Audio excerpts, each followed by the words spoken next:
లోకాలన్నింటినీ కాపాడగలిగినటువంటి తల్లి. ఈయనకి లోకాలన్నింటినీ కూడా ఆహ్లాదపరచగలిగినటువంటి చూపున్నదానివి. నేనేమిటి? ఎవరైనా నీ చూపు చూస్తే పడిపోతారు. నువ్వు చూసినా నిన్ను చూసినా పడిపోవడం తథ్యం. ఇది ఎంత దారుణంగా ఉంటుందంటే ఇందులో ఆయన మనస్సులో ఒక దృష్టికోణం ఉంది. అందుకే తీసుకురాగానే తన ఐశ్వర్యాన్ని చూపించాడు. ప్రతి ఆడది ఐశ్వర్యానికి పడిపోతుందని, ప్రతి ఆడది పొగిడితే పడిపోతుందని రావణుడికి లోపల ఒక నమ్మకం. అంటే ఎంత తప్పైనా చేసేస్తారు, ఈ రెండు ఉంటే చాలు. కాదు, వాళ్ళలా ఉండరు అన్న స్థితి ఉన్నవాడు రామచంద్రమూర్తి. అలా అనుకునేవాడు రావణాసురుడు. ఈ రెండిటిలో నువ్వెలా ఉన్నావో నిన్ను నువ్వు పరిశీలించుకోవలసి ఉంటుంది. సుందరకాండ అన్న అద్దంలో నీ ప్రతిబింబాన్ని చూసుకుని దానికి నువ్వు ఎవరికి చెప్పక్కర్లేదు. ఒకవేళ తేడాగా నువ్వు కనపడితే నిన్ను దిద్దుకోవలసి ఉంటుంది. కాబట్టి సర్వాంగగుణ సంపన్నే సర్వలోక మనోహరే, గొప్ప అంగవైభవము కలిగినటువంటి దాన,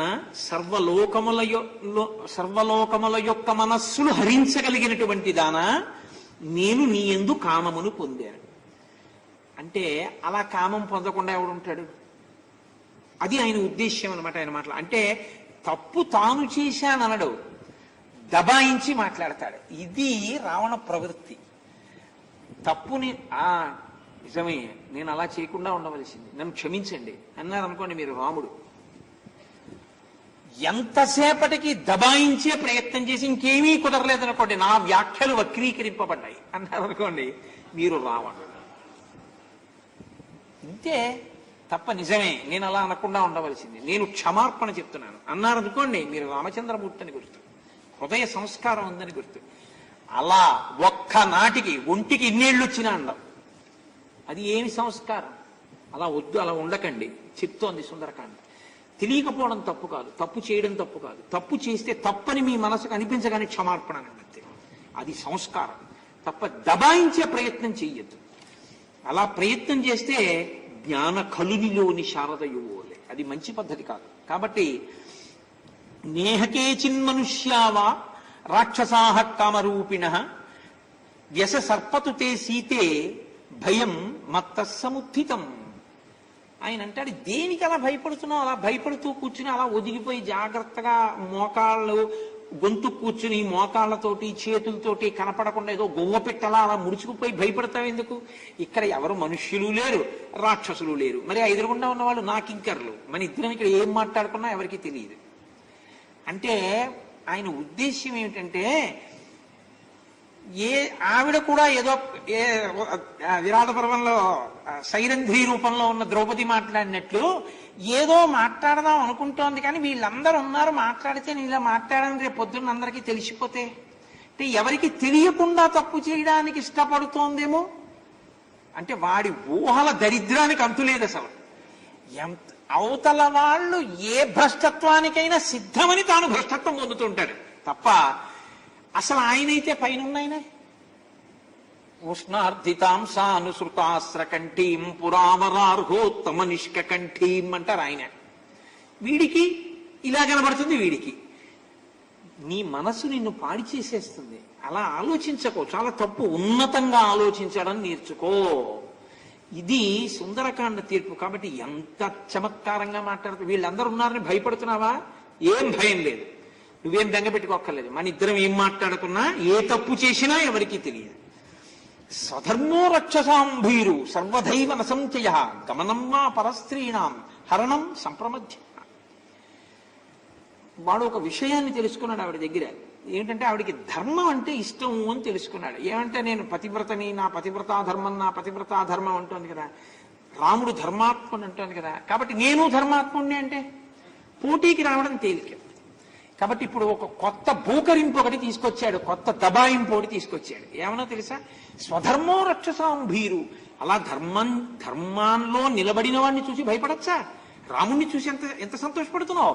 అలా నన్ను చూసి కూడా సంతోషపడు. నేను నా ధర్మం నేను చేస్తున్నాను. ఏమిటి నా ధర్మం? రాక్షసుణ్ణి కాబట్టి నాకు నచ్చింది ఎత్తుకొస్తాను, నాకు నచ్చితే అనుభవిస్తాను. చూడు ఎంత బాగా చేస్తున్నానో నా ధర్మం. నువ్వు సంతోషించద్దు నా ధర్మం చూసి? ఎంత ధర్మాత్ముడని, నన్ను అనవేం ధర్మాత్ముడని ఏమనాలి? ఎంత ఇప్పుడు ఎవరో ఒక ఆయన ఒక డాక్టర్ గారి దగ్గరికి వెడితే, నాయన నువ్వు ఎక్కువగా తాగేస్తున్నావయా ఆ తాగకూడనటువంటి మద్యాన్ని, అంత మద్యం తాగితే నువ్వు చచ్చిపోతావు. ఇంకా ఎందుకో తెలుసా, ఇదిగో చూడు, గ్లాసులో కొంచెం మద్యం పోసి ఓ 2 క్రిములను అందులో వేసాడు, అవి గిలగిలా కొట్టుకు చచ్చిపోయి. చూసావా? అందుకే తాగద్దన్నా, నువ్వు ఎలా చచ్చిపోయావు అలా చచ్చిపోతావు తాగి.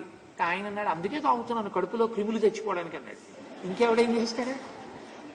అంటే తెలియక కాదు, తెలిసి దమాయింపు. అలా స్వధర్మో రక్షసాం భీరు, పైగా భయపడతావి. సర్వధైవన సంశయ గమనం వా పరస్త్రీణాం హరణం సంప్రమధ్యవా ఏవం చైతదు కామాంతు నత్వాం స్పృక్షామి మైథిలి కామం కామశరీరం మే యథాకామం ప్రవర్తతాం. నీయందు కూడా కామ ప్రచోదనమై నీయంత నువ్వు వచ్చి నా పాంపు తేరితే తప్ప నేను నిన్ను భోగించను. నేను భోగించాలనుకుంటే ఎత్తుకొచ్చిన వాడిని బలవంతంగా నిన్ను అనుభవించలేనా? చూడు ఎంత మంచివాడిని, అలా అనుభవించానా? నీ అంత నువ్వు కోరుకోవాలి, నీ మనస్సు మారాలి, మారి నువ్వు నా పాంపు చేరాలి.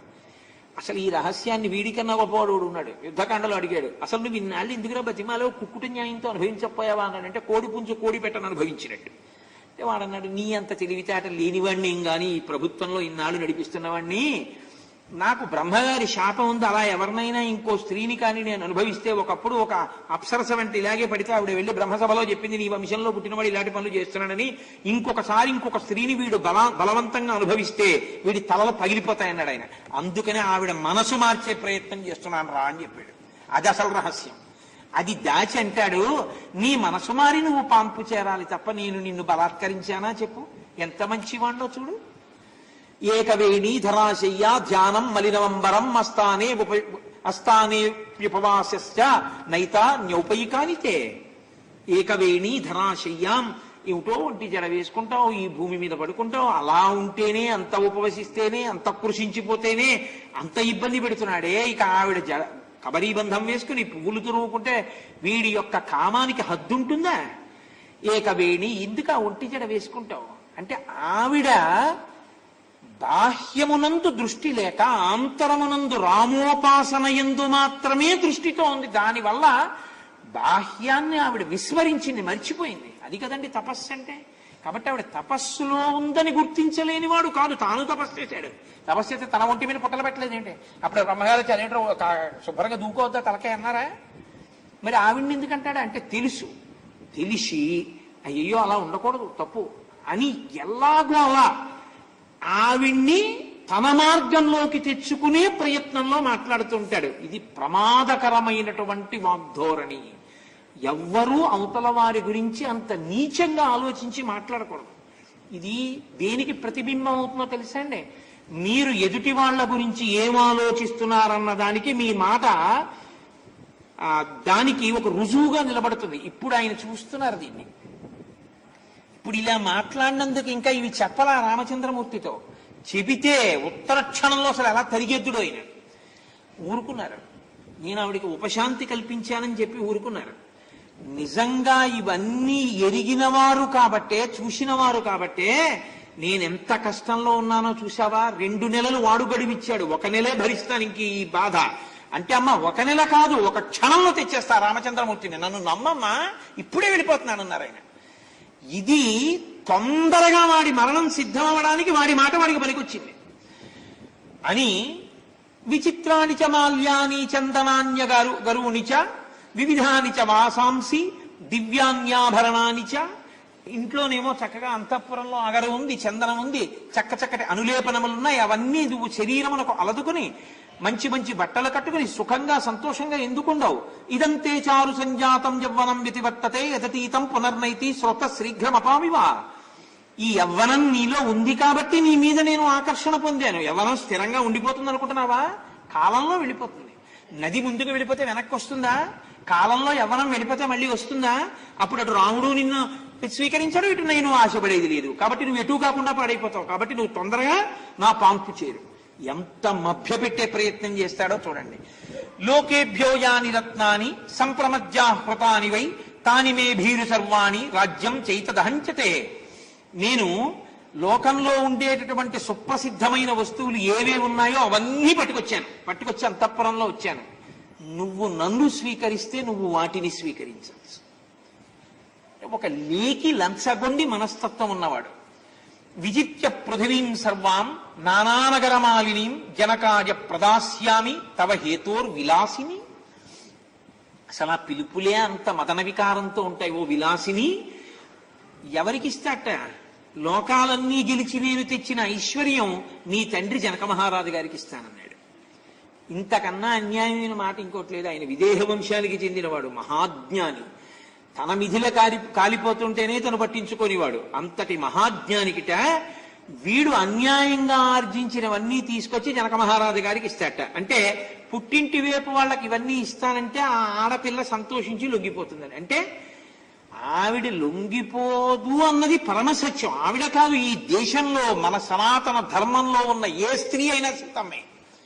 అలా ఆలోచించిన ఎవడైనా రావణుడే. రావణులు ఉండొచ్చేమో, అలా లొంగిపోయే వాళ్ళు ఉంటారు. అందరూ సీతమ్మలే ఉంటారు. అది ఈ ధర్మం యొక్క గొప్పతనం. అందుకు కదండి సహస్ర ఫణ్ అని 1000 పడగలని ఈ జాతిలో స్త్రీ గొప్పతనాన్ని, వివాహం యొక్క ప్రాశస్త్యాన్ని విశ్వనాథ సత్యనారాయణ గారు 1000 నోళ్లతో ప్రశంసించి 1000 పడగలు రాసుకుని సంతోషించారు. కాబట్టి ఆయన ఈ మాటలు చెప్పి నిక్షిప్త విజయో రామో గతశ్రీర్ వనగోచర వ్రతి స్థండిలశాయీచ శంకే జీవతివానవ. ఎక్కడో ఇక విజయం పొందుతానన్న ఆశ పూర్తిగా వదిలిపెట్టి ఐశ్వర్యాన్నంతటినీ పోగొట్టుకుని భూషయనం చేస్తూ అరణ్యాల్లో తిరుగుతున్నటువంటి రాముడు అసలు బతికున్నాడో లేడో కూడా తెలియదు. ఆ రాముడు వస్తాడంటావేమిటి? చారుస్మితే చారుదతి చారునేత్రే విలాసిని మనోహరసిమే భీరు సుపర్ణ పన్నగం యథ. ఆవిడేమో అంత సర్దు కూర్చుని ఏడుస్తోంది. ఈయనంటాడు చారుస్మితే, చాలా అందంగా నవ్వుతున్నదానా? ఆవిడ నవ్విందే. చారుదతి చారునేత్రే విలాసిని, ఎన్ని పేర్లు పెట్టి ఆవిడ్ని పిలిచాడో ఆయన లేకి మనస్తత్వాన్ని బయట పెడుతుంది. మనోహరసిమే భీరు సుపర్ణ పన్నగం యథ. ఇదొక్కటి మాత్రం సత్యం చెప్పాడు కాలప్రచోదితుడై. నా మనసుని, నా మనస్సనబడేటటువంటి పావుని నీ యొక్క అందం, నీ యొక్క రూపం, నీ తేజస్సు గరుత్మంతుడిలా తన్నుకుపోతోంది అన్నాడు. నిజమే, ఆయన జీవితం గరుత్మంతుని యొక్క నోట చిక్కిన పామి. ఇది అనుకోకుండా ఆయన నోటి వెంట వచ్చేసినటువంటి మాట. కాబట్టి న రామస్తపసాదేవి నబలేన న విక్రమై న ధనేన మయా తుల్య తేజసా యశసాపివా. రాముడు నాతో తపస్సులో కాని, బలంలో కాని, విక్రమంలో కాని, ధనంలో కాని, కీర్తిలో కాని దేనితోనూ సమానుడు కాదు. సమానుడు కానివాడు కాబట్టి విడిచిపెట్టి నన్ను స్వీకరించు. ఒక వస్తువు కన్నా ఇంకో వస్తువు బాగుంటుంది అంటే స్వీకరిస్తారు తప్ప జీవితంలో ఒక్కమారు మాత్రమే స్వీకరించవలసినటువంటి వస్తువులు కొన్ని ఉంటాయి. అందులో చాలా చాలా ప్రధానం వివాహం. ఒకసారి భార్యని స్వీకరించిన తర్వాత ఇక ఆ శరీరం పడిపోయేంత వరకు ఆవిడే భార్య. ఒక స్త్రీ ఒక పురుషుణ్ణి స్వీకరించిన తర్వాత ఇక ఆ శరీరం పడిపోయే వరకు ఆయనే భర్త తప్ప ఇంతకన్నా బాగుందని ఇంకోరిని స్వీకరించడం, ఇంతకన్నా బాగుందని ఇంకోరిని స్వీకరించడం ఎక్కడో అక్కడ ఉంది ఈ ప్రపంచంలో. అది హేయాతి హేయమైనటువంటి సంస్కృతి. అలా వస్తువుల్ని మార్చుకున్నట్టు టేప్ రికార్డర్ కన్నా వీసీడీ బాగుందని టేప్ రికార్డర్ అవతల బారేసి వీసీడీ కొనుక్కున్నట్టు ఈయన కన్నా ఆయన బాగున్నాడని, ఈయన కన్నా ఆయన దగ్గర ఐశ్వర్యం ఉందని, ఈయన దగ్గర కన్నా ఆయన దగ్గర సంపత్తి ఉందని భర్తని మార్చడం, భర్త భార్యని మార్చడం ఈ జాతి సంస్కృతి కాదు. 3 ముళ్ళు వేస్తే ఇంకంతే, ఆ 2 జీవితాలు అలా తరించుకోవాల్సింది. అది ఈ దేశ సంస్కృతి. ఈ దేశంలో ఇటువంటి మాట మాట్లాడిన వాడు మొట్టమొదట పుత్రమిత్ర కళత్రాదులతో నశించిపోయాడు అని మీరు రామాయణం వల్ల గ్రహిస్తే వ్యాలంటైన్స్ డే లాంటి సంస్కృతుల్ని దిగుమతి చేసే ప్రయత్నం ఇక్కడ చెయ్యకూడదు అని కూడా మీరు గ్రహించవలసింది. ఇది రామాయణం యొక్క తీర్పు. ఏ తండ్రి దాన్ని అంగీకరించకూడదు, ఏ తల్లి దాన్ని అంగీకరించకూడదు. అలా అంగీకరించకపోతే మీరు సంతోషించాలి. ఏ పిల్లలకి మీరు అది అంగీకరించకూడదు, చాలా తప్పు. అదేమిటంటే నువ్వెవరు, ఆ పని చెయ్యనేకూడదు, అసలు ఆ సంస్కృతే లేదు ఈ జాతిలో అని చెప్పవలే. ఈ జాతికి మాతృదినోత్సవం అని ఎక్కడ లేదు. ఈ జాతిలో ప్రతి క్షణం అమ్మకి నమస్కారం. ఓ రోజు అమ్మని తలుచుకుని నమస్కారం చేయడం ఈ జాతి లక్షణం కాదు. నువ్వెందుకు స్క్రీన్ మీద చూపిస్తున్నావు అస్తమానం? ఈ జాతి సంస్కృతి కాని దాన్ని కూకటి వేళ్లతో పెళ్లగిస్తున్నారు. ఇది పెద్ద ద్రోహం. ఇదే నేను మీకు మనవి చేసింది. ఆవుని చంపుతూ ఆవుని చెప్పకుండా పావుని చెప్పి చంపడం. ఆవుని చంపుతున్నానంటే చంపనివ్వరని పావుని పేరు పెట్టి చంపేయడం. మూఢనమ్మకాలని పేరు చెప్పి అవి విశాల హృదయాలని తీసుకొచ్చి పిల్లల మీద రుద్ది వాళ్ళ భవిష్యత్తు పాడు చేస్తున్నది మనమే. అమ్మల రోజు ఏమిటండి? అమ్మల రోజు ఉందా? సౌందర్య లహర్ అన్నారు శంకర భగవత్పాదులు. జగన్మాత సౌందర్యం అంటే అమ్మతనం. అమ్మతనం పుట్టినది మొదలు నాభీబంధం తెగిపోతుందేమో కానీ ఆ హృదయ బంధం తెగదు. కట్టెలలో కాలిపోవలసి వచ్చిన కొడుకు పెట్టినటువంటి అగ్నిహోత్రానికి కాలిపోతుంది తప్ప ఆవిడ ఇంకా ఏ అగ్నిహోత్రానికి కాలడాన్ని కూడా ఇష్టపడదు. అమ్మంటే అమ్మ చచ్చిపోవడం అన్న మాట అంటూ ఉంటే ఎప్పుడంటుందంటే, నాన్న నా ఆయుర్దాయం నువ్వు పోసుకుని బతకరా అంటూ, తప్ప నేను బతకక్కర్లేదు నాన్న, నువ్వు బతికితే చాలంటుంది. అటువంటి అమ్మని తలుచుకోవడానికి సంవత్సరానికి ఒక రోజు ఉంటుందే? ప్రతి క్షణం తలుచుకోవడం ఈ జాతి సంస్కారం. లేస్తే మాతృదేవోభవ, పితృదేవోభవ, ఆచార్య దేవోభవ, అతిథి దేవోభవ, అవి ఈ జాతి జీవనాడులు. ఒక్కరోజు అమ్మని తలుచుకోవడం, ఒక్కరోజు నాన్నగారిని తలుచుకోవడం, 364 రోజులు తిరస్కరించడం మనకి తెలియదు. రావణుడు ఏమయ్యాడో ఈ మాటని మనం అర్థం చేసుకుంటే ఇటువంటి మాటలు అనే సంస్కృతికి మనం పెంచి పోషించకూడదని కూడా తెలుసుకోవాల్సి ఉంటుంది. కాబట్టి పిబ విహర రమస్వ భుంచ భోగాన్ ధన నిచయం ప్రదిశామి మీదినీంచ. అమ్మో మయిలలలనే యథా సుఖత్వం తైచ సమేత్వ లలంతు బంధవాస్తే. తాగు, తిను, అనుభవించు, సుఖించు, తిరుగు. ఎందుకు అలా పడుకుంటావు? ఎందుకు అలా బాధపడతావు? ఎందుకు ఆ తపస్సు అంటే ఆవిడ చేస్తున్నది తప్పు, ఈయన బోధిస్తున్నది ఒప్పు అన్న రీతిలో మాట్లాడాడు. ఆ తల్లి తృణవంతరత కృత్వా ప్రత్యువాతి సుచిస్మిత నివర్తయ మనోమత్త స్వజనే క్రియతాం మనః. ఆవిడ ఓ గడ్డి పరక తీసి మధ్యలో పెట్టింది. ఎందుకు గడ్డి పరక పెట్టడం? ప్రధానమైన కారణం ఏమిటో తెలుసా అండి? పరపురుషుణ్ణి ఆవిడ చూసిందో చూడలేదో, కానీ చూడలేదో ఏమో, ఆమె చూసే ఉండలేదు ఆ తల్లి. కానీ మాటలు చెవిన పడ్డాయిగా, ప్రతిస్పందించి జవాబు చెప్తోందిగా. మధ్యలో ఏమీ లేకుండా పరపురుషుడి మాట విని కాముకతతో ఉన్న పురుషుడు మాట్లాడిన మాటకి జవాబు చెప్తోందిగా. తద్దోషం ఒకటి వచ్చిందిగా. మరి ఇప్పుడు ఆ దోషం పోగొట్టుకోవడానికి ప్రాయశ్చిత్త కర్మ ఏమిటి? ఉత్తరక్షణంలో మనం ఒక మంత్రం చెప్తుంటాం. వేద భాగంలో మనం ఏమంటామంటే దుస్వప్న ఫలితం కూడా పోవడానికి దుర్వా అంటే గడ్డి పరకని ముట్టుకుంటున్నాను అంటాం. గడ్డి పరకని ముట్టుకుంటే దుస్వప్న ఫలితం కూడా నశిస్తుంది అని. కాబట్టి ఇప్పుడు ఆవిడ గడ్డి పరక ఎందుకు ముట్టుకుందంటే పరమధర్మాత్మురాలు కనుక పతి పక్కన లేనప్పుడు కామంతో మాట్లాడిన పరపురుషుడి మాట విని జవాబు చెప్పిన పాపాన్ని పోగొట్టుకోవడానికి గడ్డి పరక ముట్టుకుంది కాదు. తృణమంతరత కృత్వ, ఒక గడ్డి పరకనైనా ముట్టుకుంటానేమో కానీ నిన్ను మాత్రం ముట్టుకోను కాదు. గడ్డి పరక పశువులకి పెడతారు, నువ్వు పశువువి కాబట్టి నీకు ఇదే పెట్టాలి, నువ్వు మనిషివి కావు, నువ్వు రాక్షసుడివి కావు. కాదు, ఒక గడ్డి పరక ఎంత తేలికైపోతుందో గడ్డి పరకతో సమానం రా నువ్వు అంటారు. ఇంత లేకి మాటలు మాట్లాడిన నువ్వు గడ్డి పరకతో సమానం అయ్యావు. కాదు, ఒక గడ్డి పరక ఎండిపోయింది కాలిపోవడానికి ఎలా సిద్ధపడిందో అనరాని మాటలు పతివ్రత దగ్గర మాట్లాడి మరణించడానికి సిద్ధంగా నీ పాపాన్ని వండుకొని నువ్వు సిద్ధపడ్డావు. కాదు, ఒక గడ్డి పరక మీద బ్రహ్మాస్త్రాన్ని అభిమంత్రించి రామచంద్రమూర్తి విడిచిపెడితే కాకాసురుడు 3 లోకాలు తిరిగాడు. ఒక గడ్డి పరక రామచంద్రమూర్తి విడిచిపెడితే కాకాసురుడు బతకలేదు. ఒక గడ్డి పరక రాముడు అభిమంత్రిస్తే నువ్వు ఎందుకు పనికిరావు ఏమిటో అనుకుంటున్నావు. ఇది చెప్పడానికి గడ్డి పరక కాదు. ఒక గడ్డి పరకైనా నదీ ప్రవాహంలో వరదలు వస్తే భూమి మీదకి తల వంచి తట్టుకుంటుంది. తల వంచడం చేత కాదు కాబట్టి నువ్వు మాత్రం బతకవు. ఇది చెప్పడానికి గడ్డి పరక ముట్టుకుంది కాదు. ఎన్నో మార్లు వచ్చావు, నీతో మాట్లాడుతున్నాను, గడ్డి పరక పెడుతున్నాను, ఇది ఆఖరి గడ్డి పరక, ఇంకించుమించు నువ్వు రావక్కర్లేదు, నేను మాట్లాడక్కర్లేదు, అయిపోయింది టైం. ఇది చెప్పడానికి గడ్డి పరక. ఇన్ని భావాలు మనసులో ఉన్నాయి. ఇది శుచిస్మిత, శుద్ధమైన నవ్వు నవ్వింది. అందుకని ఆవిడ నవ్వులో కల్తీ లేదు, దగా లేదు, వాడిలా మాట్లాడలేదు, ఉన్న మాట ఉన్నట్టు తల్లి బిడ్డతో మాట్లాడినట్టు మాట్లాడుతోంది.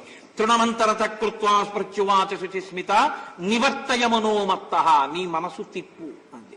స్వజనే క్రియతాం మనః. నీ భార్యల యందు నీ మనసు పెట్టుకో, ధర్మం అయిపోయిందంటే. పరకాంత యందు మనసు పెట్టావు, పుత్రమిత్ర కళత్రాదులతో నశించిపోతావు. నీ భార్య యందు నీ మనసు పెట్టుకున్నావు, తరించిపోతావు. కామము ధర్మబద్ధమైంది, కామము ధర్మ వ్యతిరిక్తమైంది ఎప్పుడు? పరకాంత యందు పెడితే. కాబట్టి పెట్టకు, తిప్పి అటు పెట్టు, ధర్మం అయిపోయింది. నివర్తయ మనోమత్త స్వజనే క్రియతాం మనః. ఎంత ధర్మాన్ని! అప్పుడేమిటండి ఈ మాట అప్పటికి పనికొస్తుందా, ఎప్పటికీ పనికొస్తుందా? ఎప్పటికీ పనికొస్తుంది. ధర్మాన్ని కామంతో ఎలా ముడేయాలో చెప్తోంది అమ్మవారు.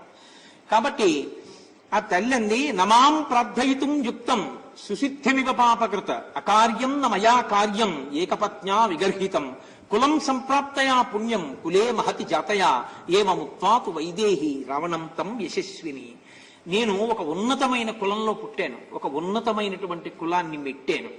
మహాపాపం చేసిన వాడు సిద్ధిని కోరుకుంటే ఎలా దొరకదో అలా ఏకపత్నీవ్రతుడైనటువంటి రామచంద్రమూర్తికి పతివ్రతనైనటువంటి నేను కూడా ఒక్కరిని భర్తగా స్వీకరించేటటువంటి నియమం ఉన్నదాన్ని. అటువంటి నన్ను నువ్వు అసలు ఆశించకూడదు, అటువంటి ఆలోచన నీ మనస్సులో కదలకూడదు. కాబట్టి నువ్వు తప్పు చేస్తున్నావు. యథాతవ తథాన్యేషాం దారా రక్షా నిశాచర ఆత్మానుపమాం కృత్వా తేషు దారేషు రమ్యతాం.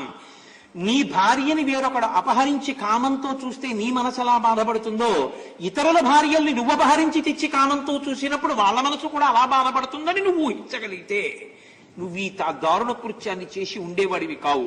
కాబట్టి నువ్వు ఇటువంటి పని చెయ్యకూడదు.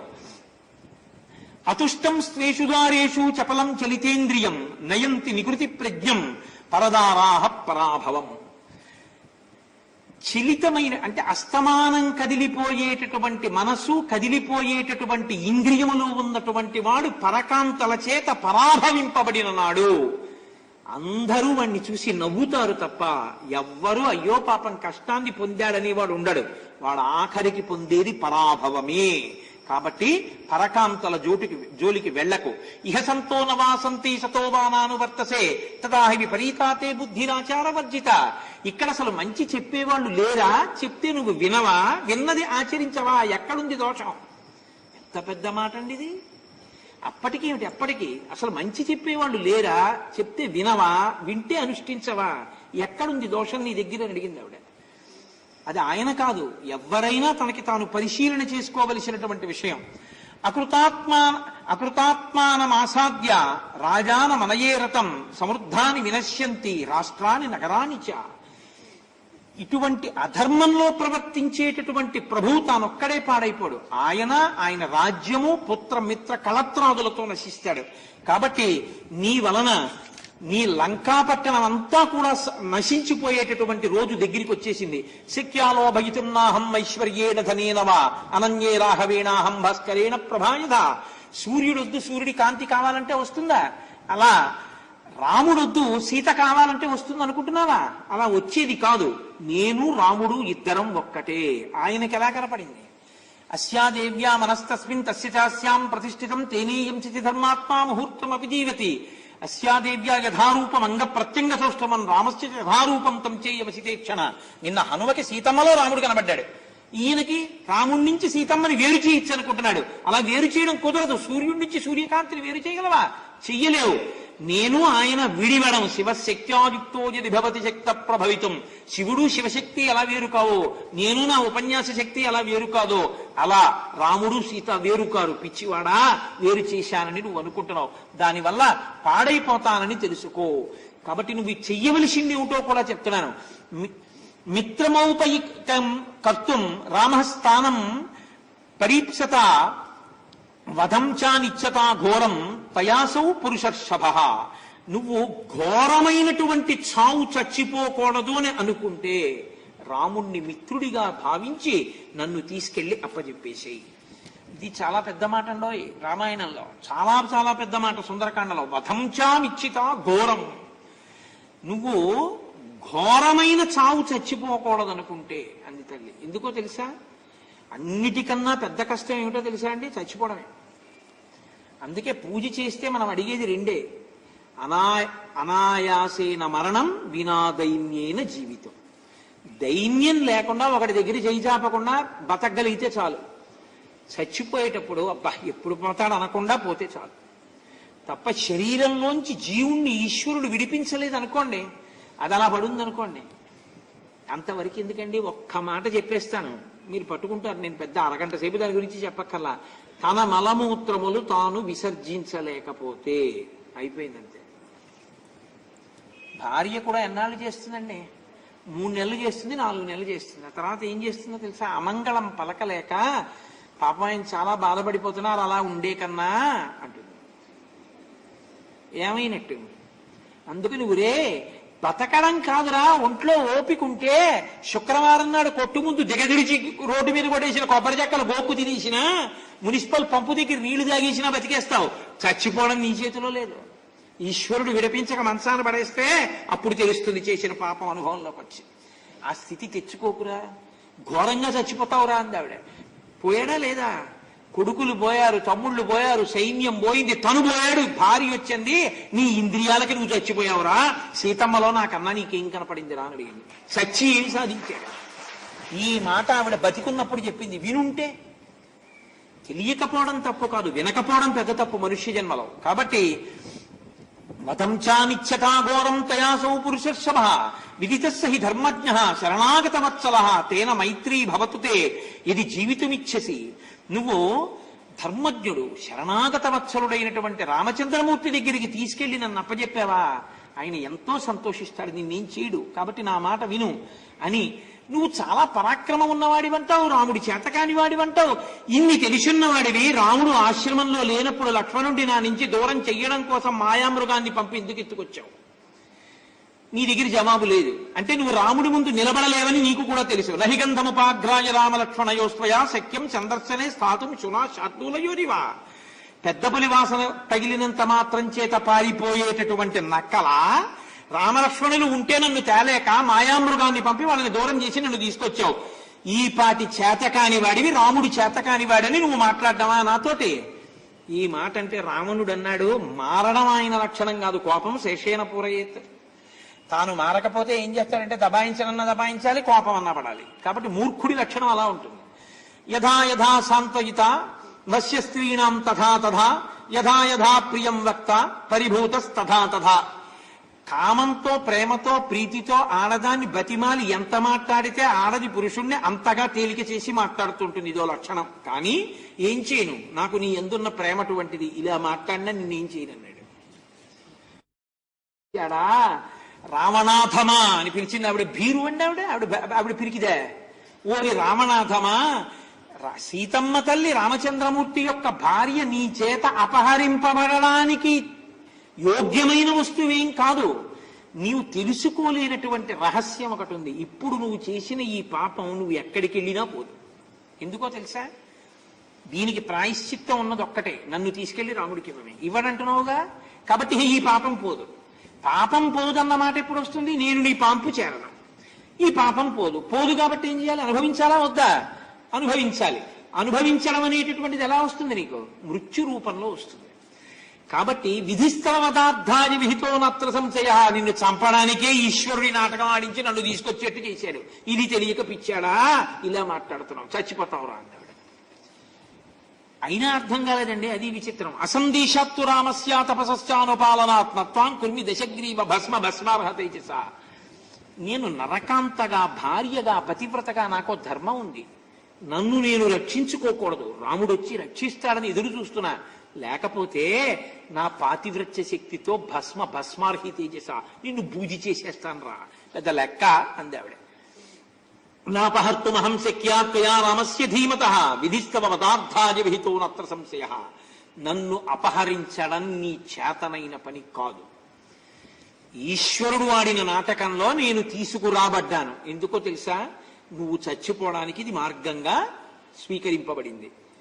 ఆవిడ ఇంత స్పష్టంగా చెప్పేస్తున్నా వాడికి అర్థం కాలేదు. సకల్పవృక్ష ప్రతిమో వసంత యువమూర్తిమాన్ శ్మశాన చైత్య ప్రతిమో భూషితోపి భయంకర. ఎంత పెద్ద పెద్ద ఉపమానాలు వేస్తారో మహర్షి. పైకి చూడడానికి పెద్ద పెద్ద హారాలు పెట్టుకున్నాడు, పట్టుపంచ కట్టుకున్నాడు, 10 తలకాయలు, గొడుగులు, అల్లరి హడావిడి అన్నీ ఉన్నాయి. ఏమండే మా అమ్మాయి పెళ్ళవుతోంది, మీ ఊళ్ళో మీకు మంచి గెస్ట్ హౌస్ ఉందని విన్నాను, కొంచెం విడిదిస్తాను, లేకపోతే ఏదో పెళ్లికి వచ్చినటువంటి బంధువులు వాళ్ళు అందులో దిగుతారు, కాస్త నాకు తాళాలు ఇస్తారా అంటే, అయ్యో ఎవడు అందులో దిగేవాడు కనబడకే బాధపడుతున్నాను, తీసుకుని శుభ్రంగా వాడుకోండి అని తాళాలు ఇచ్చాడు. ఎక్కడుందండి ఈ భవంతని అడిగారు అనుకోండి, శ్మశానం మధ్యలో కట్టామండి అన్నారు అనుకోండి, ఎవడైనా పెడతాడా దాంట్లోకి? అలా ఎన్ని ఆభరణాలు